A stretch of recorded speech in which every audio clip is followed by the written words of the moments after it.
set of the questions. All right, cool. All right, so I would say, I have one more question. One more thing about this. So, would you say that negative space may be something you find along the way, but it doesn't have to be one or the other? Like you may find these systems, or if you're doing the research on a community, you may find spaces that are negative. What other people are calling negative spaces.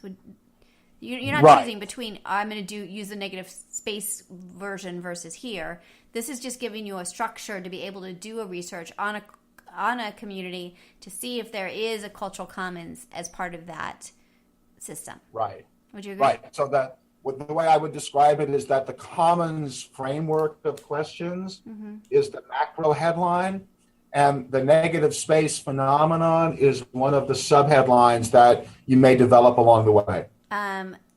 How is best practices, the American University Project, how is their approach different from, I mean, I think I know the answer, but how we talked to Pat and sort of her sort of strategy. I think it's much more, well, what are your thoughts about how it fits into this kind of framework, their kind of approach to community and all of that? So it fits, but it fits sort of more thematically rather than practically. So what I mean by that is two things. So one is that the Best Practices Project at AU emerged in 2003, 2004, at the same time that I was doing my fair use research. And I was talking with Peter and Pat at that time. And so my fair use approach, which is very much a community practice-based approach to fair use, got plugged into the American University program very early on. So my thinking about the world, about organizations and communities, is very compatible with both the commons approach and with the AU best practices thing. So it's sort of one of my points of entry into the commons stuff is the common stuff is sort of a larger scale version of the community perspective on the world that informs the best practices in fair use. Yeah, and it seems like that, because it seems like when I talk to Pat, like I love the best practices, so don't get me wrong, I'm super supportive of it and helped out a little bit on it, but it's kind of narrow, right? It's really the sort of, and that's kind of how it was designed. It doesn't look at sort of as much as what a bigger theoretical framework like this does. It really is just really saying these works are under copyright, and how as a community can we sort of mitigate that using fair use, right? So right, because the best practices project, that's activism, right?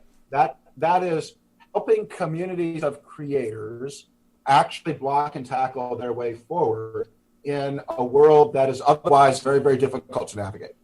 The Commons project that I'm working on, that this long-term research project, really is motivated by the idea of research and understanding the world, and then eventually translating that research into actionable guidelines or other advice. But it's very much the other end of the spectrum in terms of engagement with any given community. So they're complementary and they overlap, but they have very different goals. That's really interesting. The other thing that's important to notice, and again, it's a thematic similarity. Remember that when we started this conversation, I was talking about the standard story of IP rights as sort of motivating the instinct that we did to know more about the broader world. Exclusivity is not the be-all and end-all of getting creative content produced. So that's still true, but the Best Practices Project underlines something else in addition, which is something that I'm very interested in addition to the IP piece, which is the idea of community self-governance as a value in and of itself, right? So part of what's going on in these commons contexts, and also part of what's going on in the best practices in fair use settings, is the idea that communities actually can develop and implement systems for governing themselves effectively. it's very much a somewhat idealistic view of local self-determination, very much a democratic theory, democratic self-governance kind of instinct. It's very much aligned with the kind of Larry Lessig, Yochai Benkler stuff from the late 90s and early 2000s. The internet makes us all, democratic participants, and we can all govern ourselves effectively. And it turns out that, of course, in the idealistic sense, that's not perfectly true. But the instinct that it's possible needs to be examined empirically. Yeah. And that's really a lot of what's going on in these common situations is when does self-governance work and when does self-governance not work? And that same kind of self-governing autonomy instinct is very explicitly part of Pat's Best Practices project. If you talk long enough with Pat, she will get to that. Yeah. Communities can govern themselves. That's a really important value in the words. So that's a thematic similarity that I think is really important. Well, I think that this is super awesome. What I'm going to do is I'm having the students read your article.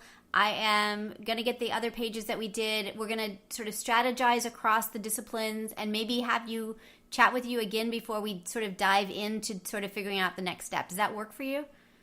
I would be delighted to carry this forward, chat with you and your students. Love it. If you're able to generate new cases and new research using this framework that brings students into the process, that is a huge win for everybody. Fabulous. So absolutely want to support that in any way I can. Awesome. Okay, cool. Well, we start next week, and we're going to kind of get organized, and then maybe you'll come back and chat with us about sort of all of this. And I'm going to share this with them, this recording, so we won't have to start from the beginning. We can have more advanced conversations as we go. I am thrilled that you are doing this, Elizabeth. I am so excited. I'm a little scared of it, but I'm ready to jump in. So that's what's great about it. If that's your feeling, you're exactly in the right place. All right, cool. Awesome. All right, Fab. We'll chat really soon. And thanks so much for your time today. I really appreciate it. Happy to help. I'll talk to you later. Okay, bye. So this is Elizabeth Townsend-Gard. You've been listening to Just Wanna Quilt, a research podcast coming out of Tulane University Law School. We want to hear from you. Join our army, our quilting army. Go to our Facebook page. Suggest people to be interviewed. Suggest yourself to be interviewed. We are excited to hear from you. But most importantly, I hope you get a chance to quilt today.